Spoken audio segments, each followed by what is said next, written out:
Brix. ¿Ya? Entonces, ustedes cuando tienen este problema presentado en el ejemplo, hay dos formas de determinar en cuál de los equipos está el problema. ¿Ya? El uno es construyendo la curva Brix. Esta. Entonces aquí, en este caso, la curva azul es la curva teórica, ¿no? Cuando estaban obteniendo 64 Brix. La concentración del melado. Y la curva roja, fíjense, es cuando luego de 3 horas están obteniendo 60 Brix. Entonces, este es el Brix del jugo clarificado, este es el Brix a la salida del primer efecto, este es el Brix a la salida del segundo efecto. Entonces, en el eje de la Y colocan el Brix y en el eje de la X colocan el número de efectos y hacen la gráfica. Entonces, se van a dar cuenta que aquí las pendientes es la que le determina, digamos, ¿no? La eficiencia de cada equipo comparado con la teórica. Entonces, aquí se dan cuenta, ¿no? Que en el segundo efecto no sufre la concentración que debería darse, ¿no? En vez de lugar de tener 26, solo alcanzó 22, de 12 a 3 de la tarde. En esas 3 horas se fue, no saben si fue a las 1, si fue a las 2, si fue a las 2 y media, pero ya a las 3 ya tienen este resultado diferente. Y este es el equipo que está causando. No tienen por qué mirarle, digamos, al tercero, ni al cuarto efecto, ni al primero, porque las pendientes son las mismas, ¿no es cierto? Pero lo que no evaporó este ya no lo va a recuperar en adelante, por eso es que se nota aquí la diferencia de la concentración final. ¿Está claro? Entonces solo tienen que abocarse a inspeccionar el segundo efecto. ¿Listo? Y ustedes me dirán, ¿qué es lo que le vamos a inspeccionar? ¿Qué le vamos a mirar al equipo? No, tienen que interpretar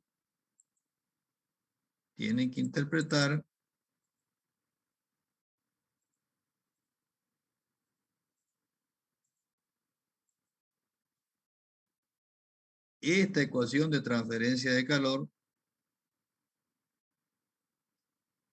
adecuadamente para encontrar el problema. ¿Ya?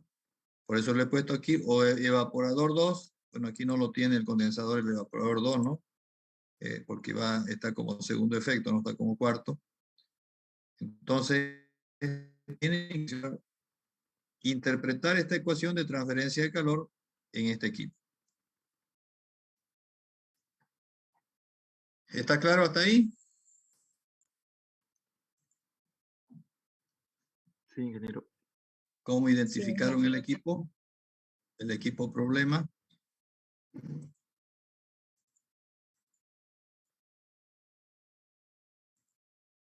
Bien, ¿qué dice aquí la ecuación?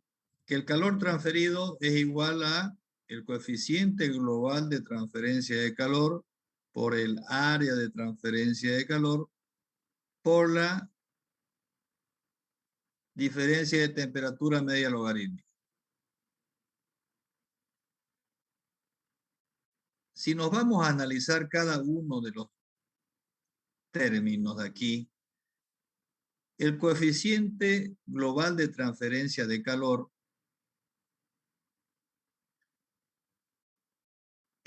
por eso está la hora de 12 a 3 de la tarde, difícilmente en 3 horas cambie su valor. Va a cambiar, pero va a ser de una manera muy imperceptible, ¿ya? La incrustación que se va a formar en esas 3 horas va a ser mínima, que no es difícil de percibir, ¿ya? Ya se va formando con los días, ya después de 6, 7, 8 días ya se nota la caída del coeficiente global de transferencia de calor. Entonces, por lo tanto, para este ejemplo en particular, la caída del calor transferido o la caída del Brix entre la entrada y la salida en esas 3 horas no debería ser causa del coeficiente global de transferencia de calor. Mucho más si es el segundo efecto, ¿ya?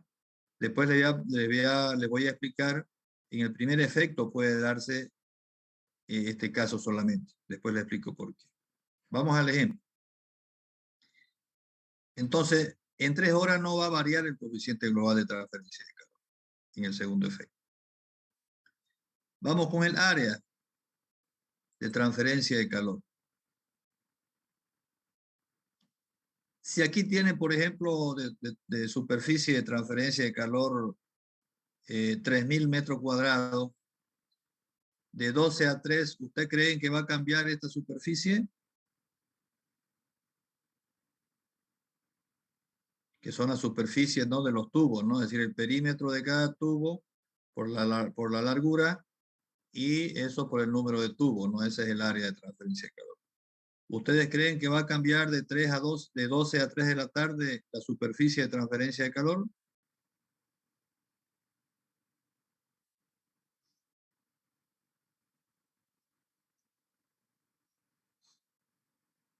¿Están siguiendo?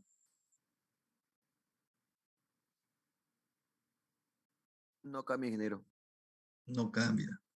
¿Alguien tiene otra opinión?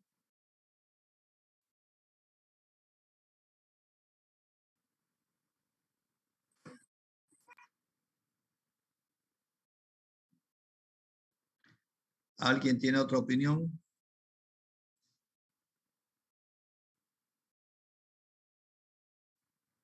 A ver, hay 18 en clases y solamente una persona ha respondido. A ver, alguien diga otra cosa o lo mismo, ratifica. ¿Cambia o no cambia la superficie de transferencia de calor?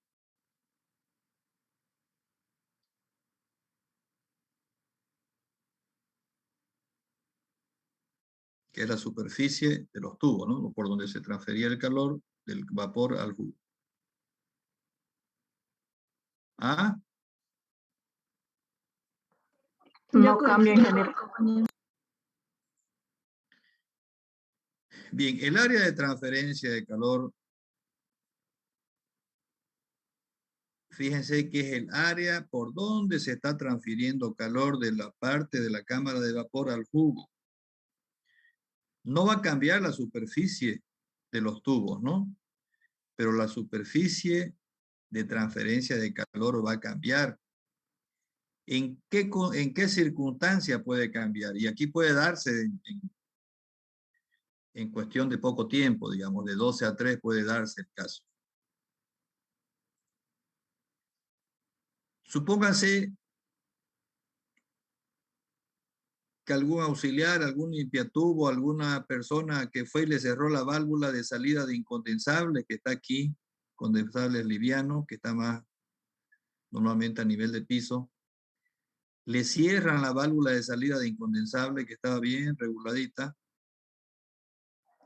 y no salen los gases incondensables livianos. Entonces se van a ir acumulando aquí en la cámara de vapor, ¿no es cierto? Entonces, en la medida que los gases incondensables que no transfieren calor vayan ocupando espacio en la cámara de vapor, van a ir quitándole la superficie de transferencia de calor, porque no lo van a dejar llegar al vapor hasta los tubos. ¿Se dan cuenta, no? Entonces, poco a poco va a ir disminuyendo el área de transferencia de calor, porque se va llenando de gases incondensables y no van a dejar a las moléculas de vapor de agua llegar hasta la superficie esa. Entonces, sí va a disminuir el área de transferencia de calor. ¿Se dan cuenta, no?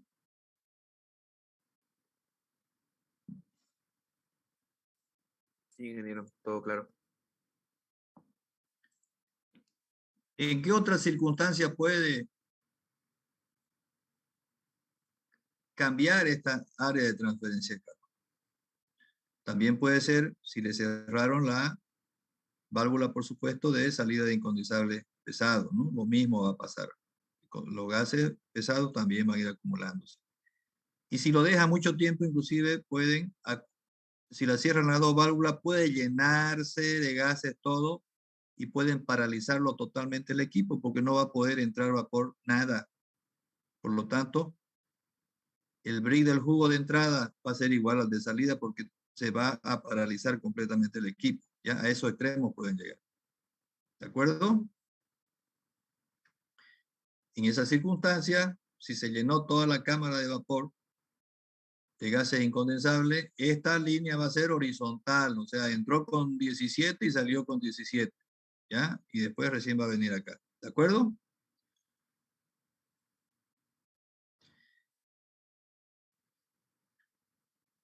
Otra circunstancia que puede cambiar el área el área de la ecuación de transferencia de calor, es, por ejemplo, si se frega la trampa de salida, la trampa de vapor por donde salen las aguas condensadas, ¿no? Se perforó el flotador de la trampa, por lo tanto ya dejó de flotar y quedó cerrada, ¿no? Quedó cerrada la válvula o se trancó el flotador y quedó cerrada la válvula y empieza a acumularse de agua condensada aquí, empieza a subir el nivel. Entonces, a la medida que el agua condensada va ocupando un nivel más alto, esa área de los tubos que está ocupada por el agua no transfiere calor, o va a transferir un calor mínimo, va a ser un calor sensible del agua que es despreciable comparado con el calor latente. ¿Está claro? Sí, ingeniero. Cuando el operador recién se da cuenta que la trampa no está funcionando, cuando el nivel de agua llega a la altura de la cañería de entrada de vapor y empieza a haber golpes ya, ¿no? Boom, boom, ahí por lo que está ocasionando golpes el vapor que entra sobre el agua. Hasta eso ya han perdido mucha área de transferencia de calor. ¿Ya? Entonces, por eso es que los equipos normalmente tienen su mirilla de vidrio para mirar el nivel de agua, y siempre tiene que el operador estar mirando la salida de gases incondensables acá, ¿no? Que esté eliminando los gases más un poquito de vapor, que es lo que se ve visible, ¿ya? Entonces, eso puede ocasionar, digamos, en este ejemplo, puede ocasionar que una de estas válvulas o las trampas esté mal, y eso va a ocasionar que disminuya el área, por lo tanto, disminuye el calor transmitido y por lo tanto le va a ocasionar el efecto aquí de que no va a evaporar lo que tiene que evaporar. ¿Listo?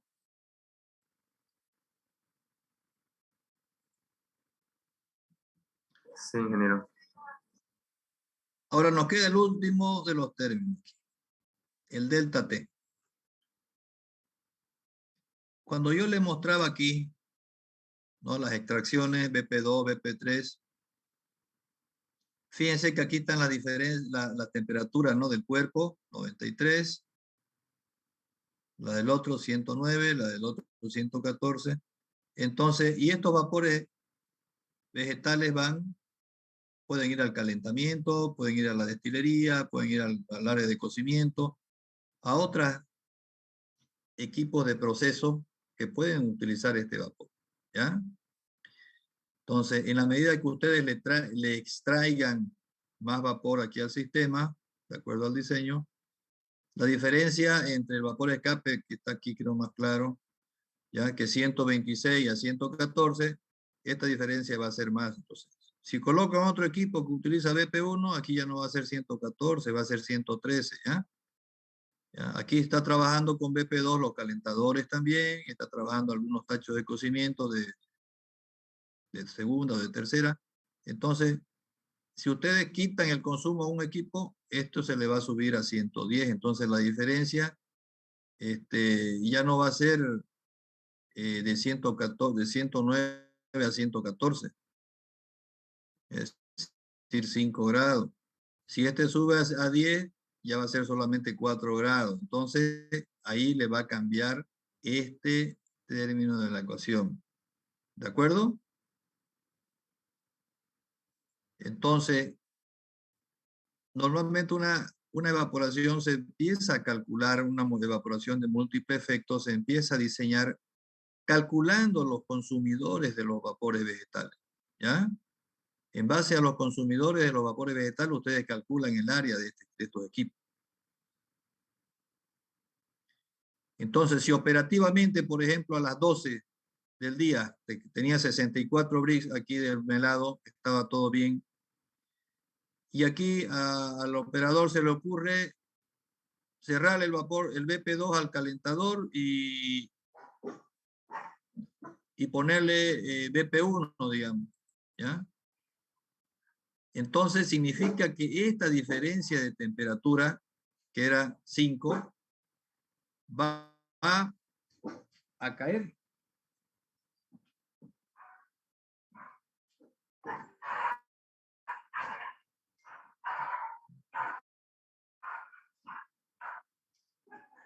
Va a caer 1, y si es mucha la reducción del consumo, va a caer 2 grados.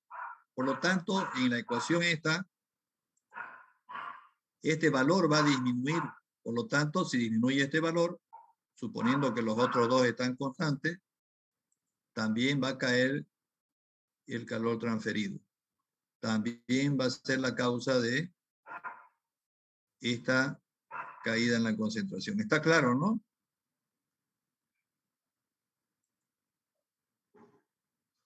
¿Qué es lo que puede afectar aquí el delta T media logarítmica? ¿Está claro? Ingeniero, está claro. Bien, yo les había dicho que el coeficiente global de transferencia de calor, para terminar, este U, normalmente cambia con los días por el ensuciamiento, por la incrustación en los tubos, ¿no? Porque este U justamente es la suma de la resistencia que hay en la transferencia externa de los tubos, internamente el metal y después internamente la incrustación. Esto es lo que hace el coeficiente global de transferencia de calor. Pero en 3 horas normalmente la incrustación, el crecimiento que tiene el espesor de la incrustación es despreciable. Es decir. Pero en 3 horas, ¿qué puede ocasionar si se trata del primer efecto? De ¿ya? Que puede afectar al coeficiente de transferencia de calor. Fíjense que aquí está entrando vapor escape.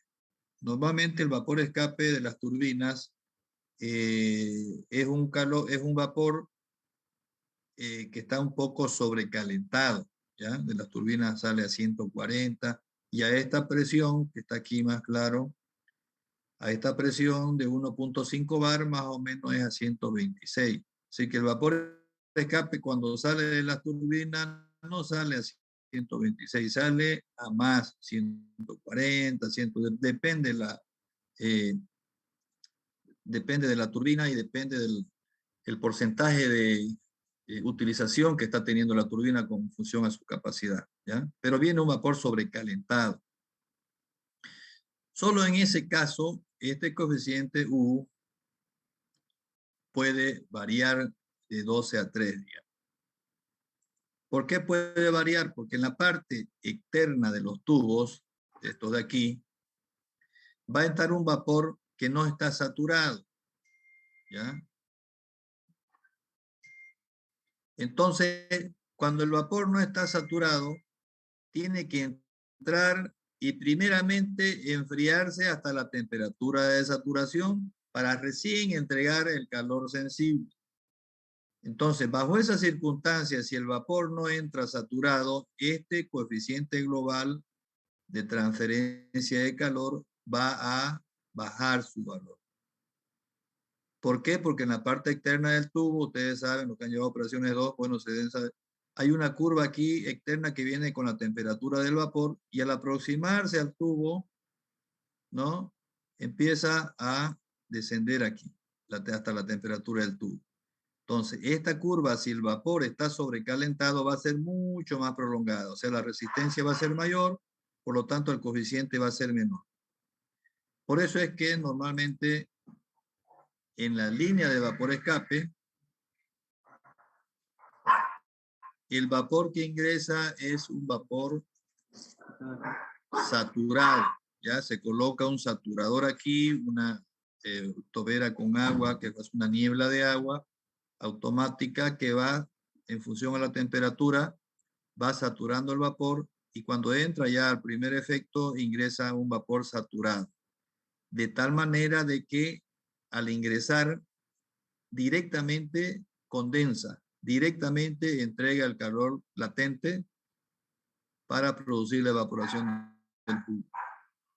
Porque si entra sobresaturado, como les decía, necesita primeramente entregar un calor sensible, que es ocasiona una caída del coeficiente global de transferencia de calor. ¿Listo? Pero eso es cuando es el primer efecto, porque al segundo efecto, al tercer efecto ya está entrando un vapor saturado. ¿No? El vapor vegetal que ingresa ya es saturado. ¿Ya? Solo en el caso del primero. ¿De acuerdo?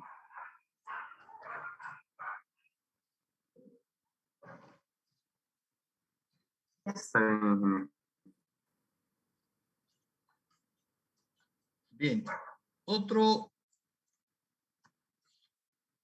Otra forma de detectar cuál de los equipos es el que tiene bajo rendimiento en lugar de esta curva es calcular para cada uno de los efectos el coeficiente,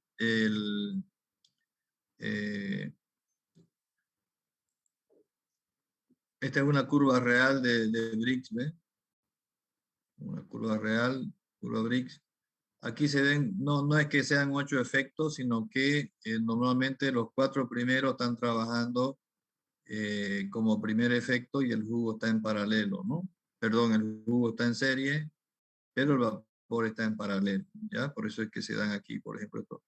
Puede tener 4 evaporadores como primer efecto y 2 evaporadores como segundo, por eso es que se ven muchos evaporadores, ¿ya? Es una curva real.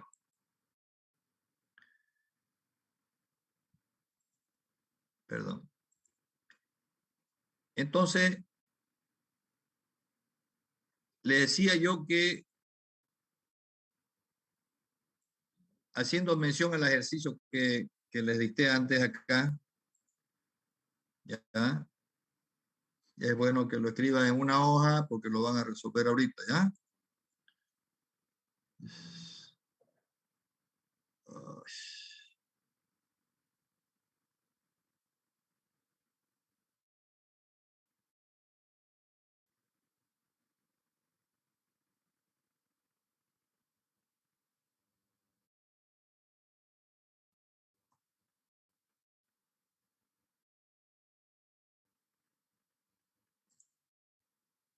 Hola, si se corta, vuelven a entrar, ¿ya?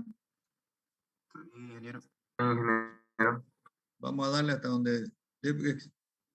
No le he renovado la licencia del Zoom, así que en media hora me lo está cortando. Vamos a apagar ya para que no me lo corte más. Entonces, copien el ejercicio que lo van a resolver ahorita más completo, ¿ya?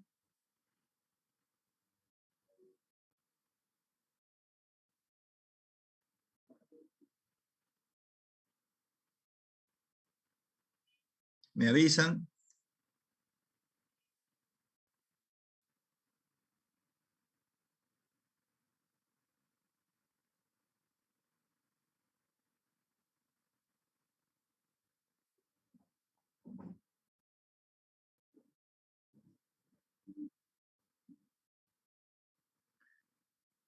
Bien, entonces en la anterior clase hicieron el ejercicio aplicando estas dos ecuaciones, ¿no? Donde calculaban la cantidad de melado asumiendo todo el sistema, ¿no? De evaporación. Entraba jugo claro, salía melado y evaporaba. Ahora vamos en este ejercicio para calcular el coeficiente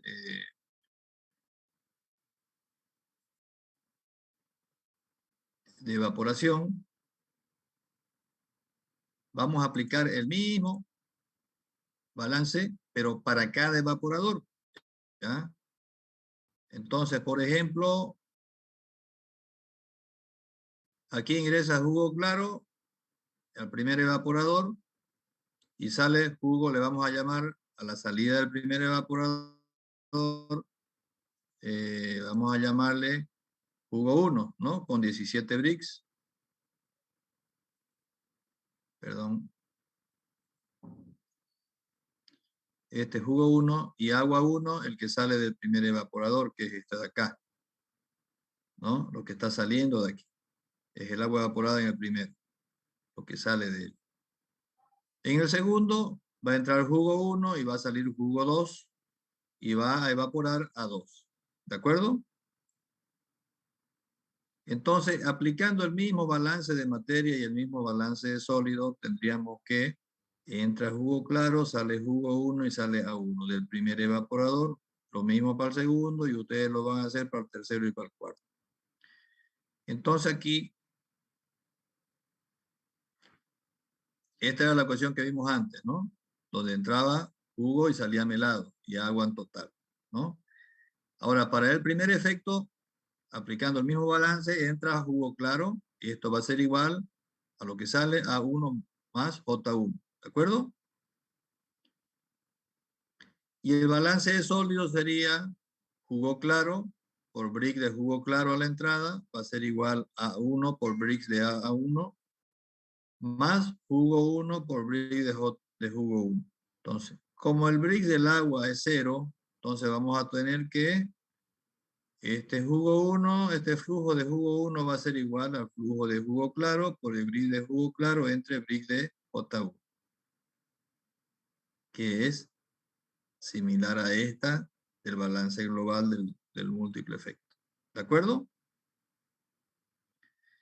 Y luego para calcular esta agua evaporada en el primer efecto va a ser igual al jugo que entra menos el jugo que sale. Esa va a ser el agua. ¿Está claro?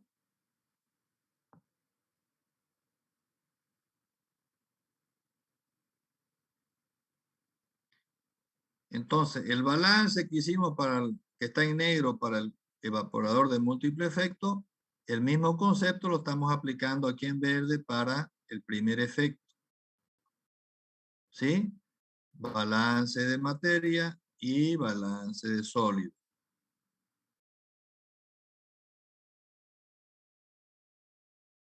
Entonces, de balance de sólido, calculamos el jugo que sale del primer efecto y de balance de materia, ya conociendo el jugo claro y conociendo el jugo que sale del primer efecto, despejamos A1 y calculamos el agua evaporada. El coeficiente evaporador de evaporación es igual al agua evaporada en este efecto por 1000, porque está en kilogramos, dividido entre la superficie de calefacción, que es, en este caso, 1700 metros cuadrados, en el caso del ejemplo, ¿ya?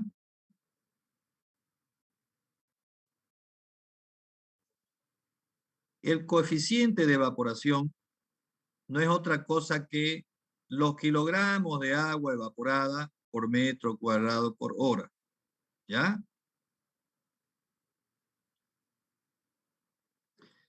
Si le ponemos número al ejemplo este, de calcular el coeficiente de evaporación del primer efecto, el coeficiente de evaporación de este bajo estas condiciones del ejemplo, del ejercicio, reemplazando las fórmulas, vamos a tener aquí en la ecuación esta, ¿no? Jugo 1 va a ser igual al flujo de jugo claro, que es 250, por brick de jugo claro, que es 14, entre el brick del jugo 1, que es 17. Entonces va a ser igual a 205.882 toneladas hora. ¿Ya?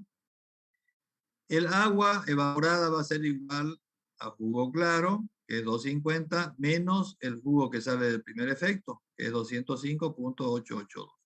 Por lo tanto, el agua evaporada en el primer efecto va a ser 44.1176 toneladas por hora. ¿Listo?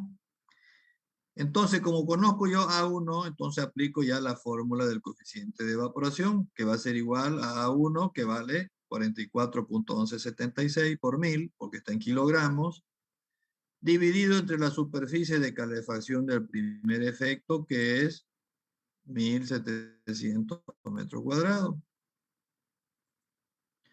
Por lo tanto, este coeficiente de evaporación le va a dar 25.95 kilogramos de agua evaporada por metro cuadrado por hora. ¿Está claro? El coeficiente de evaporación es mayor, un buen valor es 25. Si es mayor a 25, el equipo está trabajando perfectamente bien. Si es menor a 25 o mucho menor a 25, ya es porque tiene uno de los problemas que le mencioné anteriormente. terminar la parte de evaporación, vamos a ver este proceso que es un proceso adicional, digamos, al proceso de evaporación en sí, que es la clarificación de melado. ¿Ya? Normalmente cuando se implementaron los clarificadores rápidos, ya les he dicho las ventajas que trae y las desventajas también, automáticamente sobre todo la Titan Line de Inglaterra, una empresa de ingeniería que tiene también, es dueña también de algunos ingenios, sobre todo en las Islas Reunión, en la isla Mauricio, diseñó este sistema de clarificación de melado por flotación. Para eliminar las partículas que puedan venir de bagacillo en el jugo, con los clarificadores rápidos les dije que algunas partículas llegan a pasar. Y también los sólidos que se forman, las sales que se insolubilizan en los procesos térmicos de la evaporación y que hacen que hayan partículas bien pequeñitas, micelas de sales minerales en suspensión, sales insolubles ya, lo cual lo hacen no transparente el melado y que al final de cuentas esos sólidos terminan, ¿no? Muchos de ellos en el producto final. De ahí que se creó la clarificación de melado por flotación, que consta de los siguientes procesos. Entonces, el melado que sale del último efecto, normalmente sale con 64 Brix, sufre un calentamiento, luego una fosfatación, que es el agregado de ácido fosfórico normalmente, puede ser otra sal de fosfato. Luego viene un encalado, puede ser con lechada de cal o con sacarato, igual que el jugo. Luego viene el proceso de aireación, que esto es lo que le aplica una microburbuja de aire para que arrastren los sólidos hacia arriba. Y luego viene la aplicación de floculante, ¿no? Proceso de floculación. Y finalmente ya el proceso de flotación en sí, de clarificación por flotación. ¿Ya? Esos son los procesos que tiene el sistema de clarificación de melado por flotación. Entonces acá tenemos, por ejemplo, el esquema que está en el Peter Rain. Este es un tanque de preparación de floculante. Aquí tiene el tanque de distribución de floculante, donde se bombea el floculante después del proceso de aireación, ¿no? Aquí tenemos el melado, que tiene un tanque pulmón. El flujo tiene que ser continuo. Puede ser el sistema completamente automatizado y un control de flujo. Y aquí se calienta el melado, luego se aplica el proceso de fosfatación, luego viene el proceso de encalado.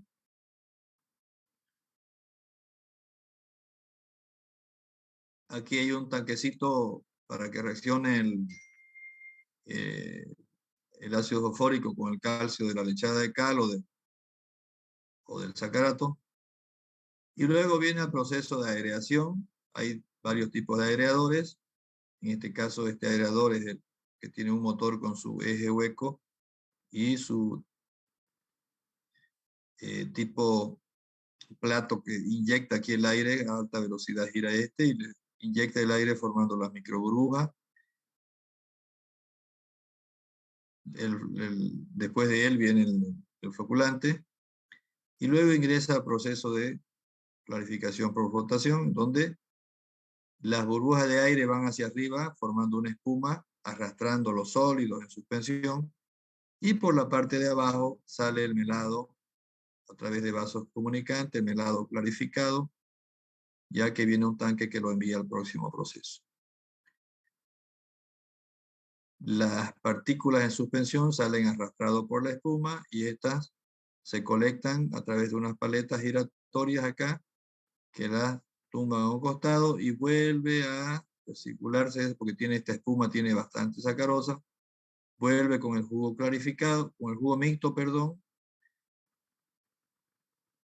para ser tratado juntamente con el jugo que viene de los molinos. ¿Ya? Y ya los sólidos estos terminan saliendo en los filtros de cachaza, filtros al vacío.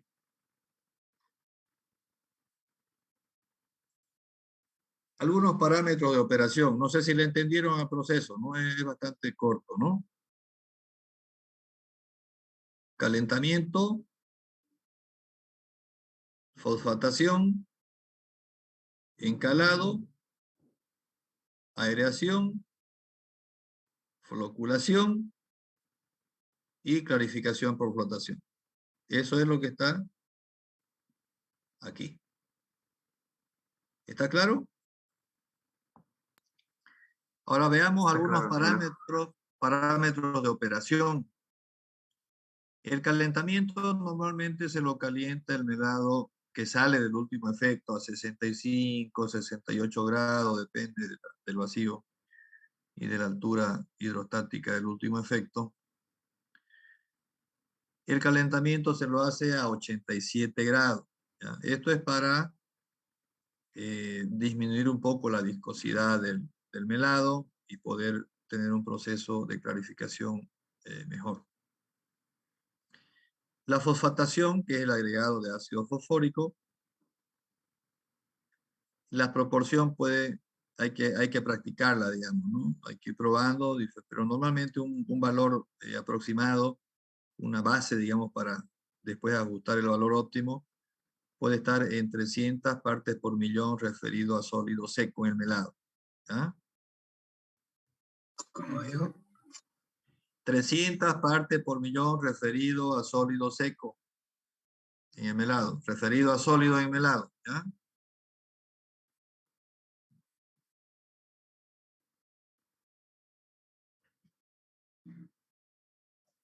Luego, esta adición del ácido fosfórico en esas proporciones aproximadas le va a bajar un poco el pH, ¿no? El melado que de por sí sale con un pH un poquito ácido, 6,5, 6,4 del último efecto, más el ácido va a bajar un poco más, ¿no? A 6, 6,1. Luego aplican el encalado, ya sea con echada o con sacarato, a un pH más próximo al neutro, ¿no? De 6,2 a 6,8, 6,9, más próximo a 7 en el proceso de encalado. Entonces ahí luego se produce la reacción, ¿no? Formando los fosfatos de calcio. Y luego viene la aireación, ¿ya? Aquí la aireación tiene que formar una espuma bastante fina con micro burbujas de aire, ¿no? Entonces, la burbuja de aire en su superficie de las micro burbujas lo que hace es adherirse los sólidos en suspensión en la superficie de cada una de las micro burbujas y de esta manera es que se separan los sólidos en suspensión, micelas o partículas bien pequeñitas de sólidos en suspensión, ¿no? Y para ayudar a esta clarificación del melado, ya que son muchas millones de micropartículas, se agrega el floculante, un floculante especial para clarificadores por flotación, lo cual es el floculante hace atrapar muchas de estas micropartículas y luego ya el flóculo se deposita en la superficie de la burbuja. De esa manera también se optimiza el proceso de clarificación por flotación con la adición de este floculante para clarificación por flotación. O sea, no es el mismo que el de jugo. Y ya una vez está con las microburbujas, con floculante y todo lo demás, esa mezcla de melado con las burbujas de aire, ya se introduce al clarificador por flotación y al ingresar esta mezcla de espuma con melado, las burbujas de aire, por supuesto, inmediatamente tratan de irse a la superficie de este equipo, tratan de irse a la superficie, dejando en la parte inferior ya el melado libre de partículas en suspensión, porque las burbujas la llevan con ellas las partículas pegadas en la superficie de la burbuja y sale como espuma por la parte superior. ¿Ya? No les he dicho, la floculación normalmente se agrega el floculante que se lo prepara muy parecido al jugo, ¿no? Entre 0,5 a una parte por millón solución. Igual que en el floculante del jugo, es preferible diluirlo el floculante en agua condensada, no más de 40, 45 grados. Toma por lo menos 2 horas desde que se prepara hasta que se utiliza. Evitar utilizarlo de más de 24 horas de diluido. Y tratar de utilizar tanques de inoxidable o si son de acero negro que sean pintados o revestidos con pintura epóxica. Ya esas son las recomendaciones para la preparación del floculante. Igual que lo que es explicado para el jugo. Entonces la proporción de floculante puede estar más o menos entre 10 a 20 partes por millón, referido también a sólido seco en el melado. ¿Ya? Algunas fotos de estos clarificadores de melado. Fíjense, aquí tienen normalmente la entrada está por abajo en la parte inferior. Esto va con un premezclador al medio y finalmente el melado mezclado con las burbujas de aire normalmente se aplica en la parte superior. Entonces las burbujas con los sólidos quedan en la parte superior y son extraídos por estas paletas que están girando, fíjense aquí, y están tumbando la espuma con los sólidos prendidos en las burbujas de la espuma. Y por la parte de abajo, fíjense acá, de la parte de abajo viene el melado clarificado y por vasos comunicantes ya sale y pasa al otro proceso. La altura se regula con esta válvula telescópica. Entonces el melado clarificado sale de unos colectores de acá de la parte de abajo, porque la burbuja con los sólidos salen por la parte de arriba. Y aquí esta espuma con los sólidos que contienen sacarosa vuelven a juntarse con el jugo mixto que viene de los molinos para recuperar la sacarosa y los sólidos salen con la cachaza, digamos, en el tratamiento de jugo, ¿no?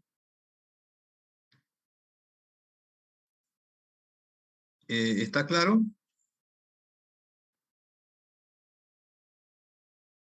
Sí, ingeniero. Sí, ingeniero. Copiaron todos los parámetros, temperatura de calentamiento, proporción de ácido fosfórico en la fosfatación, el encalado hasta que pH normalmente se lo hace. Cada uno de estos valores puede ser ajustado ya de acuerdo al mejor rendimiento que tenga este proceso, ¿ya? Normalmente, sí. ¿Cuánto tiempo dijo que tardaba la preparación del floculante? 2 horas mínimamente desde que se diluye, ¿ya? Hasta que se aplica. Por eso es que hay aquí un tanque de preparación, superada ya las 2 horas. Si este de acá normalmente está diseñado para que cuando este esté ya con un 30% de llenado, ya este esté más de 2 horas de preparado para luego llenarlo nuevamente y luego preparar otro, ¿ya? Gracias. Y si hay problema en la planta y se queda este tanque con floculante más de 24 horas, es preferible que lo eliminen y preparen uno nuevo cuando toque ya arrancar, porque va perdiendo la eficiencia el floculante después de 24 horas de ser diluido, ¿ya?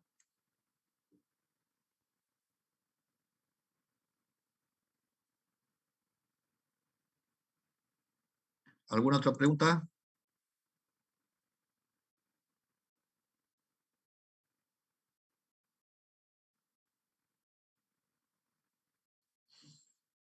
Bien, si no hay pregunta, entonces hasta aquí sería el proceso de evaporación. La próxima clase arrancamos con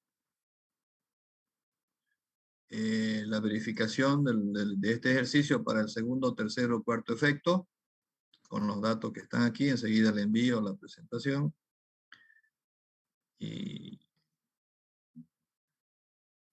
teníamos que fijar fecha de examen también ahora.